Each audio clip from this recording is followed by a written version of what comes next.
have one message just up to the topic. So will we see this third world war? Well, remember Einstein? He said, I don't know what will be the methods of World War III, but the Fourth World War will be waged with sticks and stones. So the realization that the Third World War could mean the end of civilization, this realization, this idea should deter us from dangerous steps globally.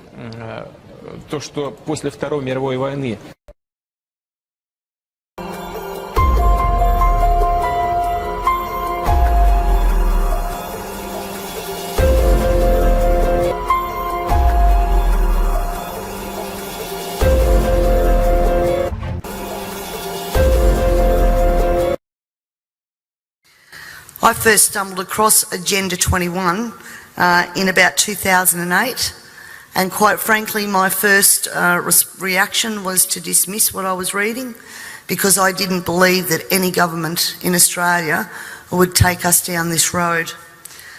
Then I began to see a legislative pattern emerging in Parliament which concerned me greatly, and I also started to see the tenor of legislation that we were passing. I did air those concerns in Parliament and it was dismissed and ignored. The words Agenda 21, ladies and gentlemen, were never meant to be spoken. And if they were, then of course it would be dismissed as a conspiracy theory. Because if people knew Agenda 21 and what it stood for, there's plenty of information out there where they could actually learn what the end game was, and governments didn't want that to be known. My dad always said to me that people only lie for two reasons. One reason is because you're ashamed of what you're doing, and the second reason is that you don't want people to be warned just before you screw them. And I honestly believe that these secrets have been, thank you, that these secrets have been kept for both of those reasons. Ladies and gentlemen, the origins of the environmental movement as we see it began back in 1968 when the Club of Rome was formed. The Club of Rome has been described as a crisis think tank which specialises in crisis creation. The main purpose of this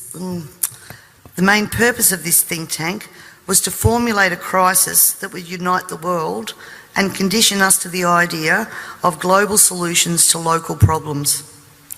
In a document called The First Global Revolution, authored by Alexander King and Bertrand Schneider, on pages 104 and 105, it stated, "In searching for a new enemy to unite us, we came up with the idea that pollution, the threat of global warming, water shortages, famine and the like would fit the bill.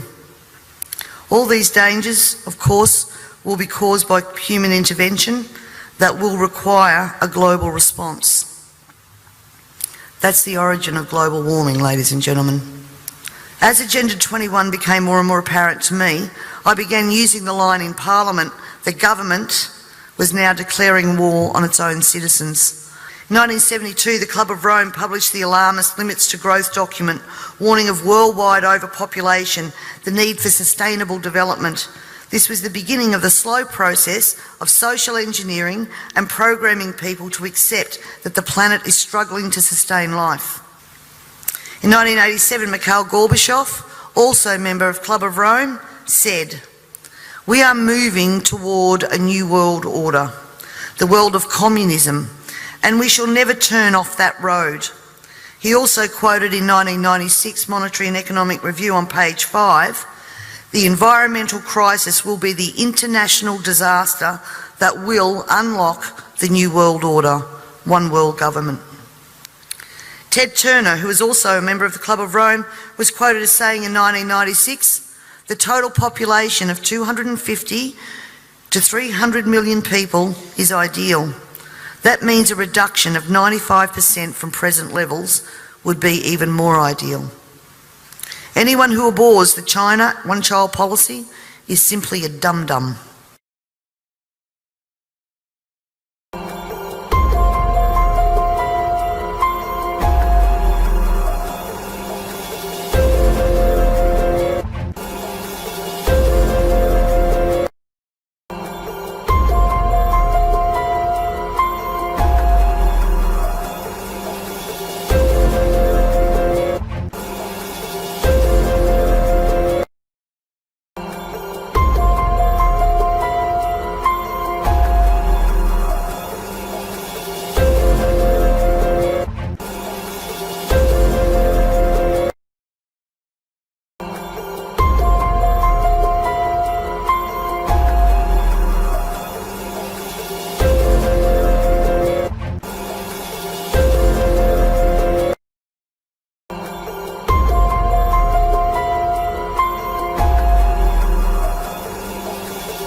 the affirmative task we have now is to actually... But it has different characteristics in different parts of the world. Never before has a new world order had to be assembled from so many different perceptions, or on so global a scale. Nor has any previous order... We have before us the opportunity to forge for ourselves and for future generations a new world order, a world where the rule of law, not the law of the jungle, governs the conduct of nations. When we are successful, and we will be,